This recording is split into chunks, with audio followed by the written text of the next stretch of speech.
En médecine esthétique, où les actes sont volontaires et non curatifs, le consentement éclairé est fondamental.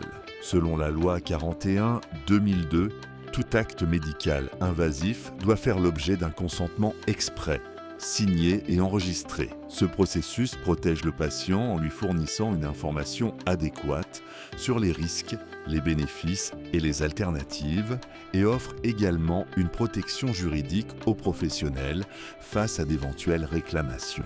Le consentement doit être personnalisé, compréhensible et refléter la volonté libre du patient qui peut le révoquer à tout moment. Le dossier médical est un document juridique indispensable dont la propriété est tripartite, médecin, patient et établissement de santé. Selon la LOPD et la loi 41/2002, il doit être conservé au moins 5 ans et peut être informatisé dans le respect des principes de confidentialité et de traçabilité. Il doit documenter le diagnostic, le traitement, le suivi, ainsi que le consentement éclairé.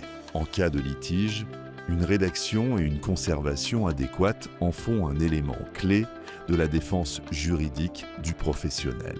La médecine esthétique, comme les autres disciplines cliniques, est régie par une obligation de moyens, non de résultats. Le professionnel doit agir avec diligence, prudence et selon les règles de l'art, sans garantie d'un résultat esthétique précis. Toutefois, pour des actes satisfactifs, les exigences en matière d'information préalable sur les limites, les attentes et les risques sont renforcées. Leur omission peut générer des conflits juridiques et détériorer la relation médecin-patient. L'exercice professionnel dans ce domaine exige la souscription d'une assurance responsabilité civile couvrant les risques professionnels d'exploitation, patronaux et d'inaptitude.